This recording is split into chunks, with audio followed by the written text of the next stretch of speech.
Good evening my all dear friends. मैं रितुल यादव स्वागत करती हूँ आपके अपने चैनल आई कुमार जीत पर, जहाँ हम करेंगे जीत की शुरुआत आई कुमार जीत के साथ। तो कैसे हैं आप सभी लोग दोस्तों? I hope you all are good and studying well. तो आइए चलते हैं अपनी क्लास की तरफ और शुरुआत करते हैं अपने पहले सेशन की, पहले लेक्चर की। जैसा कि दोस्तों कल की सरप्राइज़ क्लास में मैंने आपको बताया था कि हम सब साइंस के अंदर सबसे पहले बायोलॉजी पढ़ने वाले हैं, जीव विज्ञान पढ़ने वाले हैं। जीव विज्ञान को सबसे पहले उठाने का रीज़न है दोस्तों कि जितने भी एग्ज़ाम्स हैं, कॉम्पिटिटिव एग्ज़ाम्स हैं जिसके अंदर साइंस आता है, उसके अंदर बायोलॉजी का वेटेज देखते हुए, बायोलॉजी के मार्क्स देखते हुए, क्वेश्चंस देखते हुए बायोलॉजी को ही सबसे हम लोग पहले पढ़ेंगे, ताकि लास्ट में आकर इसको हमें रटना ना पड़े। जल्दी जल्दी में रट लेते हैं, भूल जाते हैं, ऐसा ना करें और उसको अच्छे से इंटरेस्टिंग वे में पढ़ते हुए समझते हुए चलेंगे। तो बायोलॉजी को पहले पूरा ख़त्म करेंगे, उसके बाद फिजिक्स और केमिस्ट्री को ख़त्म करेंगे। ऑल राइट दोस्तों, तो चलिए शुरुआत करते हैं जीव विज्ञान बायोलॉजी की।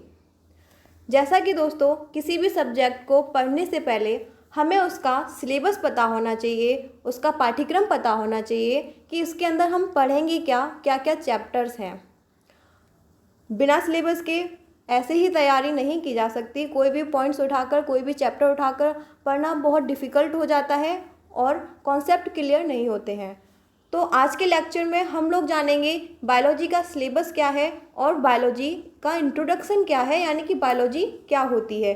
ये दो टर्म्स आज के लेक्चर में हम लोग पढ़ेंगे। ओके फ्रेंड्स, चलिए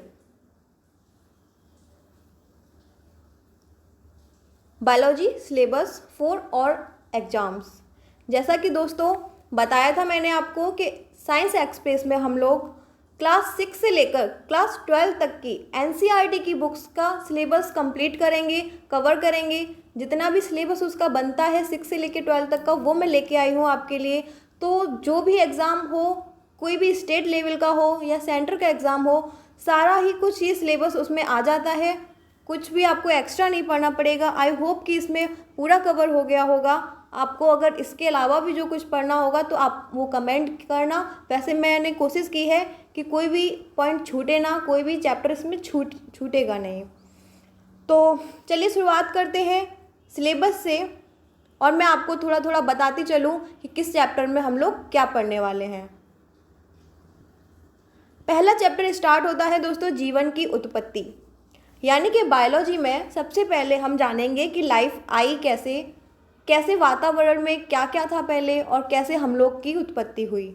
ऑलराइट, सेकंड पॉइंट पर हम पढ़ेंगे जीवों का वर्गीकरण, यानी कि जितने भी जीव बने वातावरण में उनको क्लासिफाई कैसे किया गया, कैसे मनुष्य कह दिया, कैसे पक्षी कह दिया, कैसे पेड़ पौधे कह दिए गए, उनका नाम कैसे दिया गया, वो सब पढ़ा जाएगा जीवों के वर्गीकरण में। थर्ड चैप्टर आता है कोशिका। कोशिका, बिना कोशिका के किसी भी सजीव के शरीर का निर्माण नहीं हो सकता है। शरीर की सबसे छोटी इकाई होती है वो कोशिका होती है। तो कोशिका, कोशिका के अंग, ऊतक, ये सारा कुछ टिश्यूज़, ये सारा कुछ हम कोशिका के अंदर पढ़ेंगे, उसको कवर करेंगे। फोर्थ चैप्टर में फ्रेंड्स ह्यूमन फिजियोलॉजी के बारे में पढ़ेंगे। सेल के बाद मैंने सबसे पहले यही उठाया है क्योंकि जितने भी एग्ज़ाम्स हैं दोस्तों उनमें प्लांट से भी ज़्यादा ह्यूमंस के बारे में पूछ लिया जाता है, यानी कि उसमें रिस्पायरेशन कैसे होता है, डाइजेशन कैसे होता है। छोटे छोटे बहुत ही ज़्यादा इंपॉर्टेंट पॉइंट्स हैं और ये जो कुछ चैप्टर्स हैं बहुत ज़्यादा इंपॉर्टेंट हैं। इनको हम लोग अगर पहले पढ़ लेंगे तो दिक्कत नहीं होगी, समझते हुए इसको पढ़ते हुए आगे चलेंगे। तो पाचन तंत्र, जैसे कि हमने जो खाना खाया उसका कैसे अंदर पाचन हो रहा है। श्वसन तंत्र, हम सांस ले रहे हैं, कौन सी गैस निकाल रहे हैं, कौन सी ले रहे हैं, किस प्रकार से अंदर ये बदल रही है। रक्त परिसंचरण तंत्र, ब्लड कैसे सर्कुलेशन अंदर कर रहा है, ब्लड है क्या, किससे बना है। उत्सर्जन तंत्र, यानी कि एक्सक्रीटरी सिस्टम, हमने जो भी खाया या फिर अंदर के हमारा जो भी वेस्ट है वो उसका कैसे हम एक्सक्रीट करते हैं, स्वेट कैसे निकलता है, क्या सिस्टम चलता है उसमें, वो हम लोग पढ़ेंगे। फिफ्थ है इसमें तंत्रिका तंत्र, यानी कि नर्वस सिस्टम, हमारा ब्रेन कैसे काम करता है, कैसे कंट्रोल करता है ये पूरी बॉडी पर, हमारी मेरुदंडू का क्या सबसे बड़ा रोल हम मानते हैं, वो सारा कुछ पढ़ेंगे नर्वस सिस्टम में। नेक्स्ट है कंकाल तंत्र, यानी कि स्केलेटल सिस्टम, कैसे हमारा शरीर कैसे ढांचा बना हुआ है हड्डियों का, यानी कि बोन्स का, वो सब पढ़ेंगे। कौन सी सबसे बड़ी हड्डी, कौन सी छोटी हड्डी, ये क्वेश्चन बहुत इंपॉर्टेंट है, वो सारा आता है कंकाल तंत्र के अंदर। नेक्स्ट है अंतःस्रावी तंत्र यानी कि एंडोक्राइन सिस्टम। जैसे आपने बहुत सुना होगा, पीयूष ग्रंथि होती है, थायराइड ग्रंथि होती है, तो ये सब कुछ आता है अंतःस्रावी ग्रंथ में।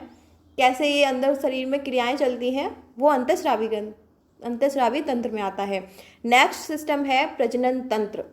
कैसे हम पीढ़ी दर पीढ़ी आगे बढ़ते जाते हैं, संतान उत्पन्न होती है, कैसे रिप्रोडक्टिव सिस्टम होता है, क्या क्या ऑर्गन्स होते हैं मेल्स में, फीमेल्स में, वो सब कुछ पढ़ेंगे रिप्रोडक्टिव सिस्टम में। इसके बाद फिजियोलॉजी की बात फ्रेंड्स स्टार्ट होता है दूसरा चैप्टर, मानवीय पोषण यानी कि ह्यूमन न्यूट्रिशन।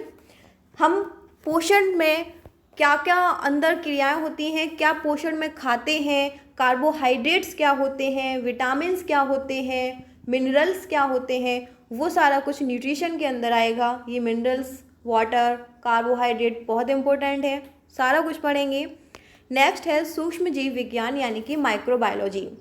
इसके अंदर फ्रेंड्स माइक्रोब्स का अध्ययन किया जाता है, मतलब सूक्ष्म जीव जैसे वायरस, बैक्टीरिया, ये हमको दिखते नहीं है, इतने सूक्ष्म होते हैं, नेकेड आई से हम नहीं देख सकते, केवल माइक्रोस्कोप के द्वारा इसको देखते हैं और उनकी स्टडी करते हैं, तो वो होती है माइक्रोबायोलॉजी। आई होप आपको सब क्लियर हो रहा होगा। अभी थोड़ा थोड़ा मैं बता के चल रही हूँ, जिससे आपको थोड़ा आइडिया हो जाएगा कि किस चैप्टर में क्या आएगा और हमको कितने चैप्टर्स इसमें पढ़ने हैं। नेक्स्ट चैप्टर है मानव रोग यानी कि ह्यूमन डिसीज़। किस विटामिन की कमी से कौन सा रोग हो गया, कौन से वायरस ने कौन सा रोग उत्पन्न कर दिया, बैक्टीरिया के द्वारा मनुष्य में क्या क्या रोग हो गए, ये बहुत ही इंपॉर्टेंट है, बहुत क्वेश्चन आते हैं इस चैप्टर से, ये हम लोग कवर करेंगे और बहुत अच्छे से पढ़ेंगे। नेक्स्ट है आनुवांशिकी यानी कि जेनेटिक्स। हमारे एक पीढ़ी से दूसरी पीढ़ी में जो लक्षण जाते हैं, कैसे हम अपने माता पिता की तरह दिखते हैं, हमारी कान, नाक, ये कुछ कुछ अगर माता पिता की तरह दिखते हैं ना फ्रेंड्स, तो ये आनुवांशिकी के अंदर आता है, जेनेटिक्स के अंदर आता है, वो इसमें पढ़ा जाएगा। नेक्स्ट है पादपों के प्रकार यानी कि टाइप्स ऑफ प्लांट्स। यहाँ से फ्रेंड्स बॉटनी स्टार्ट हो जाती है लगभग।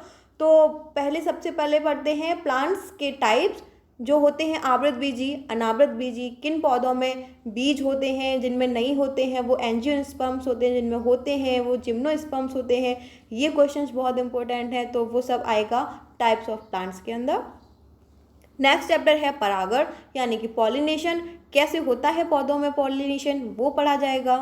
पुष्प यानी कि फ्लावर, फ्लावर के क्या क्या पार्ट होते हैं, वो बहुत इंपॉर्टेंट है। फ्रूट यानी कि फल, फल मतलब इसका कौन सा भाग खाया जाता है, क्या क्या ट्रू फ्रूट होते हैं, क्या फॉल्स फ्रूट होते हैं, ये बहुत इंपॉर्टेंट है, बहुत पूछा जाता है क्वेश्चन में कि फॉल्स फ्रूट का नाम बताइए क्या होता है। जैसे एप्पल को फॉल्स फ्रूट बोल दिया जाता है, एप्पल को, ये बहुत बार पूछा गया है क्यों बोलते हैं इसको, ये हमको इसी चैप्टर में पढ़ना है कि क्या ट्रू फ्रूट्स होते हैं, क्या फॉल्स फ्रूट होते हैं, और क्या उनको एडिट किया जाता है, खाया जाता है इनका भाग। नेक्स्ट है पादप आकारिकी यानी कि प्लांट मॉर्फोलॉजी, जो उनकी बाह्य संरचना के बारे में हम पढ़ेंगे। रूट, स्टेम, लीफ, क्या उनकी रचना है, संरचना है, कैसे बना होता है ये, वो सब पढ़ेंगे। नेक्स्ट चैप्टर है फ्रेंड्स पादप कारिकी यानी कि प्लांट फिजियोलॉजी। कैसे पौधे सांस लेते हैं, भोजन बनाते हैं, ये उनकी फिजियोलॉजी होती है। तो इसमें सबसे पहले आएगा ट्रांसपोर्टेशन यानी कि पौधों के अंदर जल का कैसे परिवहन होता है, खनिज लवणों का कैसे परिवहन होता है, वो ट्रांसपोर्टेशन के अंदर आता है। नेक्स्ट है वाष्पोत्सर्जन, जो भी एक्स्ट्रा वाटर उनके अंदर है उसको कैसे वो इवेपोरेट कर देंगे, कैसे सूर्य के प्रकाश की उपस्थिति में बाहर निकाल देंगे पत्तियों के द्वारा, वो पढ़ा जाएगा वाष्पोत्सर्जन में। इसके बाद नेक्स्ट आता है श्वसन यानी कि पौधे कैसे सांस लेते हैं। आप बताइए दोस्तों कि पौधे सांस में कौन सी गैस लेते हैं, कौन सी गैस छोड़ते हैं, पता है क्या आपको? अगर पता है तो कमेंट कीजिए, नहीं पता तो भी कमेंट कीजिए। तो ये सारा कुछ हम पढ़ेंगे श्वसन के अंदर। ऑब्वियसली फ्रेंड्स, आप जानते ही होंगे कि पौधे CO2 को ग्रहण करते हैं और ऑक्सीजन को निकालते हैं, और ऑक्सीजन को हम लोग ग्रहण कर लेते हैं। तो पौधे हमारे लिए कितने इंपॉर्टेंट हैं हम लोग को पता ही है। नेक्स्ट है प्रकाश संश्लेषण यानी कि फोटोसिंथेसिस। इस क्रिया में पौधे अपना भोजन का निर्माण करते हैं। सूर्य की प्रकाश की उपस्थिति में कैसे वो क्लोरोफिल के द्वारा अपना भोजन निर्माण करते हैं, वो होती है क्रिया प्रकाश संश्लेषण। इसके अंदर काफ़ी सारी साइकिल्स हैं, कैल्विन चक्र, ये सारा कुछ बहुत इंपॉर्टेंट है और ज़रूर आते हैं क्वेश्चन पेपर में इससे, तो इसको हम लोग पढ़ेंगे बहुत अच्छे से। और उसके बाद आती है मिसलेनियस यानी कि विविध, यानी कि जो भी टॉपिक्स हमारे उस पीछे रह गए हैं, जो भी आप कमेंट करके बताएंगे, वैसे रहा कुछ भी नहीं होगा। आई होप मैंने पूरा कवर करने की कोशिश की है। तब भी बाई चांस 100% श्योर कोई नहीं होता है, तब भी बाई चांस कुछ रह गया हो, वो हम लोग विविध के अंदर करेंगे। इसके अंदर हम बहुत से महत्वपूर्ण क्वेश्चंस को डिस्कस करेंगे। कई सारी इसमें शाखाएं होती हैं बायोलॉजी की, जैसे बायोटेक्नोलॉजी, माइक्रोबायोलॉजी, ये बहुत इंपॉर्टेंट कुछ होती हैं। इनके फादर्स क्या हैं, ये क्वेश्चंस पूछ लिए जाते हैं, यानी कि बहुत छोटे छोटे और इम्पोर्टेंट पॉइंट्स जो पेपर में आते हैं वो हम लोग मिसलेनियस के अंदर पढ़ेंगे। तो ये था सिलेबस दोस्तों बायोलॉजी का, सारे एग्जाम्स के लिए इम्पोर्टेंट है। ये बेसिक सिलेबस है जो कि हर एग्ज़ाम में यहीं से क्वेश्चंस उठते हैं। NCERT का सिलेबस है 6 to 12 से लेकर, तो आप इसका स्क्रीनशॉट ले लीजिए और यही सारे चैप्टर्स हम लोग पढ़ेंगे। ऑलराइट, तो आपको फ्रेंड्स समझ में आ रहा होगा कि मैं क्या बोल रही हूँ, क्या समझाना चाह रही हूँ आपको। सिलेबस आपने देख ही लिया। अगर कोई भी आपको दिक्कत हो, डाउट हो, तो आप मुझे कमेंट करना, मैं उसका रिप्लाई ज़रूर करूँगी। और फ्रेंड्स, जैसा कि अभी मैं लाइव क्लास नहीं ले पा रही हूँ, आप जानते ही हैं कि कोरोना का कितना बेकार माहौल चल रहा है, अभी लॉकडाउन चल रहा है, तो अभी क्लासरूम तक जाना पॉसिबल नहीं है मेरा, मैं लाइव क्लास नहीं ले पा रही हूँ। लेकिन बहुत जल्दी हम लोग भी सर की तरह लाइव क्लास अटेंड करेंगे। बहुत जल्दी मैं आपको लाइव दिखूँगी और ये टाइम भी चला जाएगा। आई होप कोविड का बहुत जल्दी ख़त्म होगा और हम लोग लाइव क्लास अटेंड करेंगे। आई होप ऐसे भी आपको समझ में आ रहा होगा। अगर कोई भी दिक्कत होती है तो आप मुझे ज़रूर कमेंट में बोलिए। अगर आपको वीडियो अच्छी लग रही है फ्रेंड्स, तो इसको वीडियो को लाइक कीजिए, शेयर भी कीजिए अपने फ्रेंड्स के साथ। अभी क्लास नई स्टार्ट हुई है, सारा कुछ बेसिक से चलेगा और basic to high level exam based चलेगा, NCERT बेस्ड चलेगा। तो आप शेयर कीजिए, लाइक कीजिए, कमेंट कीजिए। अगर आपको अच्छी लग रही है तो ज़रूर इसको लाइक कीजिए। तो फ्रेंड्स, हमने देखा कि सिलेबस क्या है बायोलॉजी का, इसके अंदर हम क्या क्या पढ़ेंगे, सिलेबस हो गया। अब आइए जानते हैं कि बायोलॉजी यानी कि जीव विज्ञान है क्या। क्या होता है जीव विज्ञान? जैसा कि आपको नाम से दिख रहा है, जीव विज्ञान यानी कि जीवों का विज्ञान। इंग्लिश में देखते हैं बायोलॉजी। यहाँ अगर हम इसको इंटीग्रेट करें, फ्रेंड्स देखिए, जो भी वर्ड्स आपको मिलते हैं आप उसका अर्थ नहीं जानते, तो एक बार कोशिश कीजिए कि हम उसको एक बार तोड़ के देखें, मतलब उससे कोई ना कोई शब्द ज़रूर निकल रहा होगा। बहुत से ऐसे वर्ड्स होते हैं जिनका उनके अंदर ही मीन होता है, तो उससे हम समझ जाते हैं कि हाँ इसमें एक्चुअली है क्या। तो वैसे ही बायोलॉजी फ्रेंड्स दो शब्दों से मिलकर बना है, BIOS and logos. Biology, logy को लोगोस बोलते हैं, लोगोस से मिलकर बना है, जिसका अर्थ होता है लिविंग। बायो मतलब लिविंग या लाइफ, जीवन। लोगोस का अर्थ होता है टू स्टडी, मतलब अध्ययन। तो यहाँ से क्या समझ में आ रहा है कि वह विज्ञान जिसके अंदर जीवन का अध्ययन किया जाता है, जिसके अंदर सजीवों का अध्ययन किया जाता है, बायोलॉजी जीव विज्ञान कहलाता है। इंग्लिश वाले दोस्तों, आपको भी मैं दोनों लैंग्वेज में बताऊंगी ताकि आपको अच्छे से समझ में आएगा, आप टेंशन नहीं लीजिए। What is biology? Biology is a science in which we study about living life or living organism.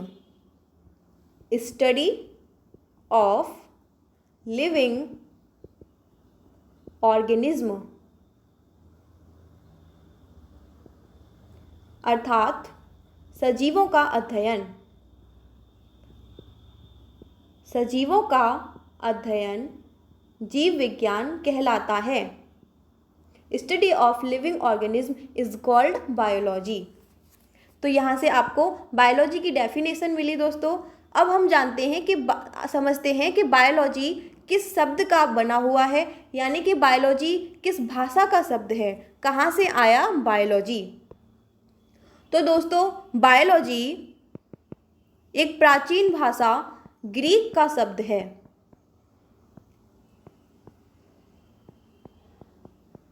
Greek भाषा का शब्द है बायोलॉजी।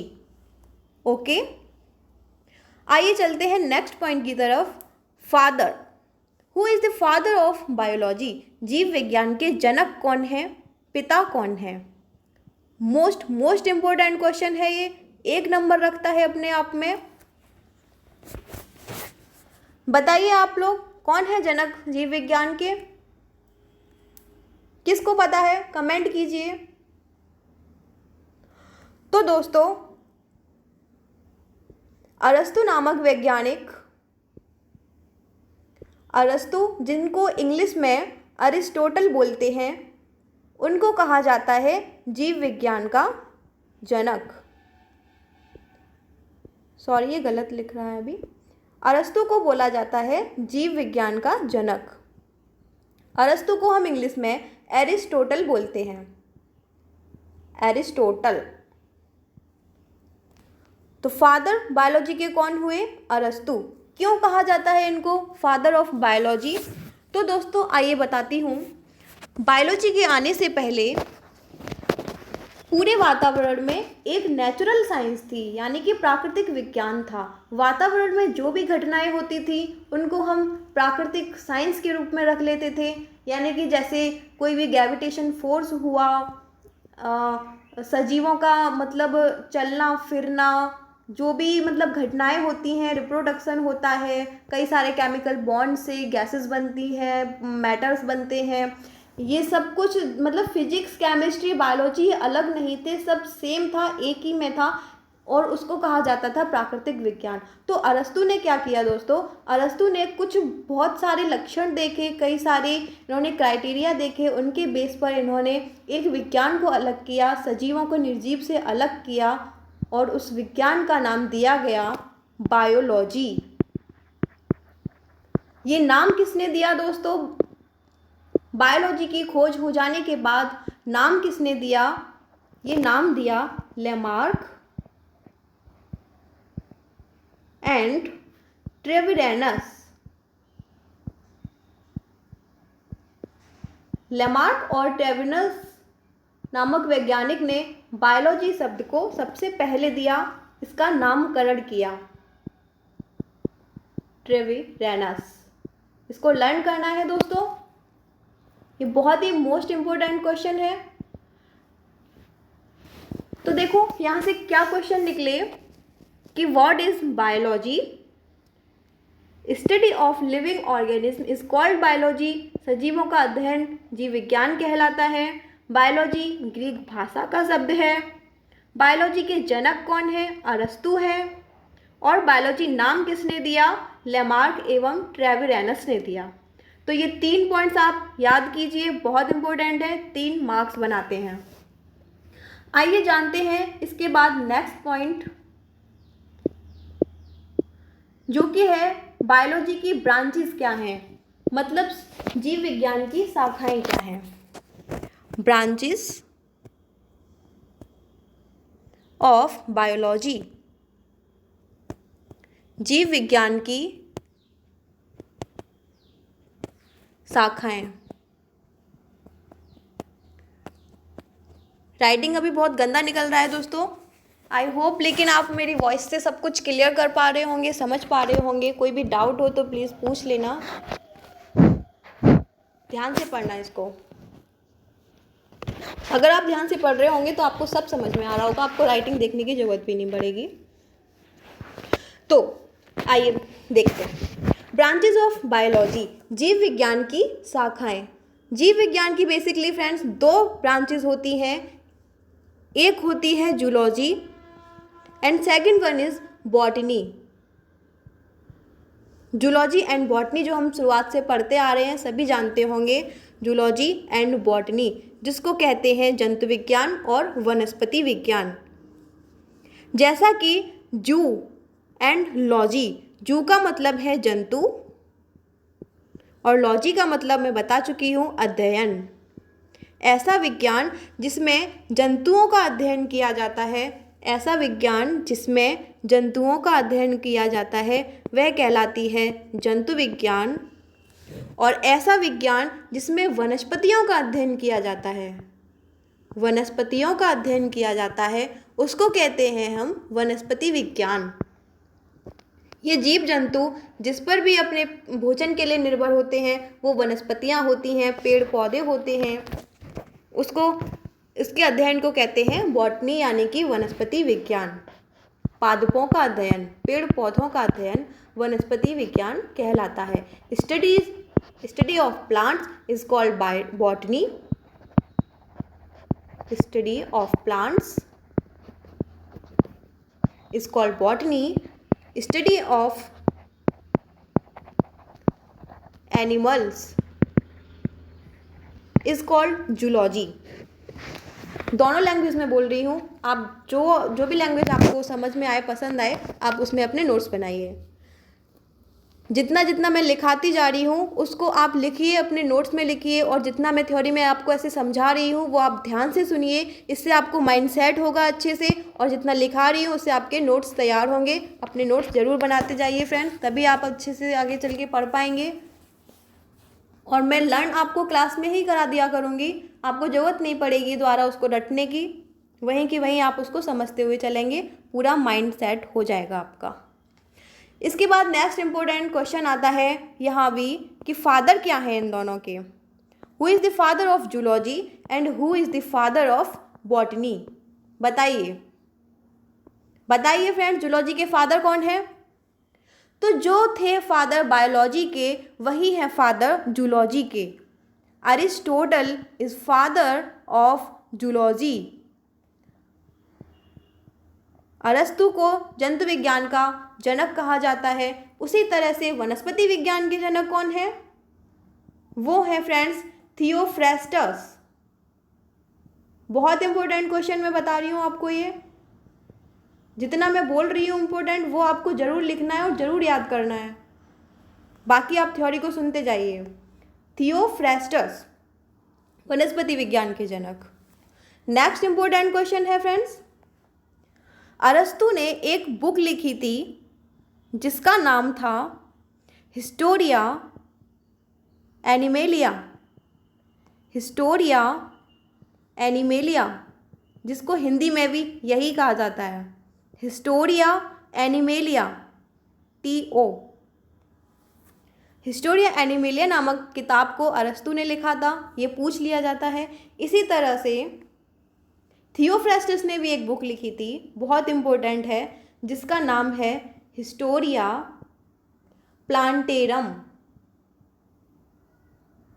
अब चूँकि थियोफ्रेस्टस हैं वनस्पति विज्ञान के जनक, पादपों के अध्ययन के जनक, तो इनकी बुक का नाम है प्लांटेरम, हिस्टोरिया प्लांटेरम। उसी तरह से अरस्तु की बुक का नाम है हिस्टोरिया एनिमेलिया। इस तरह से आप याद रख सकते हैं, जो एनिमल्स के जनक थे उनकी बुक है एनिमेलिया, और जो पादपों के जनक हैं उनकी बुक का नाम है plantarum, Historia animalia and Historia plantarum. तो यहाँ से भी फ्रेंड्स 3 पॉइंट्स बन के निकले हैं जो हमको याद करने हैं, लर्न करने हैं। क्या क्या हैं वो? Branches of biology, zoology, botany.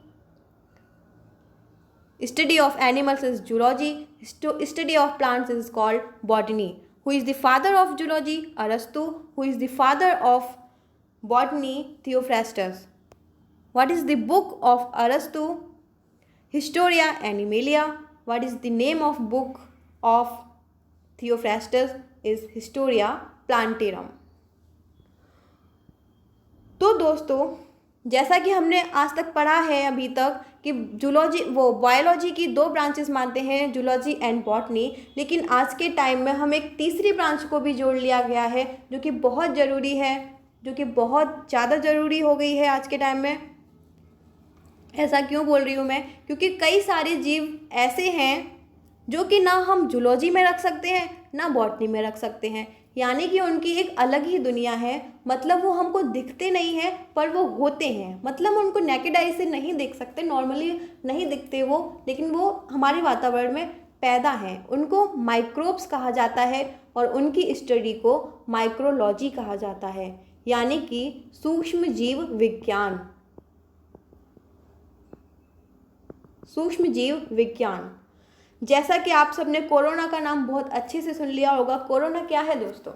Corona है एक वायरस जो कि हमको नहीं दिखता, लेकिन वो होता है ना, कई सारी जान लेता जा रहा है, इतनी महामारी फैला रहा है, वो हमारे वातावरण में पैदा है पर हमको नहीं दिखता, इसलिए उसको सूक्ष्म जीव कहा जाता है, उसको माइक्रोब्स कहा जाता है और माइक्रोलॉजी में रखा जाता है। अर्थात माइक्रोलॉजी के अंदर हम किसका स्टडी करेंगे? वायरस, बैक्टीरिया, सूक्ष्म जीव, यानी कि सूक्ष्म जीव, bacteria, fungi, algae,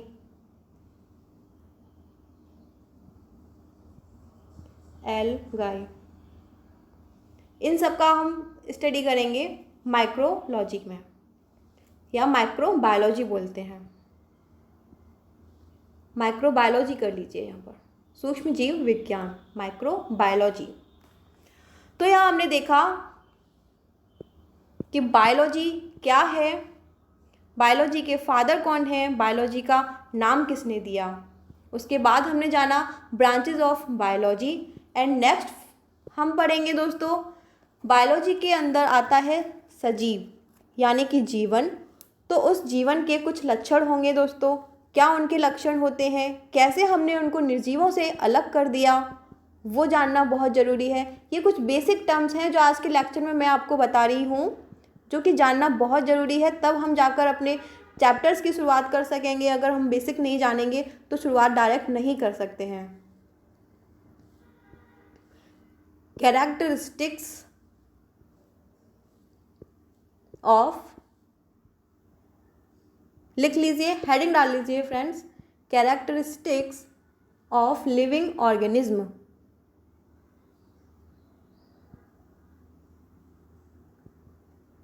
characteristics of living organism, सजीवों के लक्षण। तो सजीवों के लक्षण के अंदर सबसे पहला लक्षण आता है सेलुलर ऑर्गेनाइजेशन, यानी कि कोशिकीय संगठन। दोस्तों, सजीवों के शरीर की सबसे छोटी इकाई ही कोशिका होती है, यानी कि हमारा शरीर बना ही कोशिकाओं का होता है, सेलुलर ऑर्गेनाइजेशन होता है, इसलिए हम इनको सजीवों से निर्जीव से अलग रखते हैं।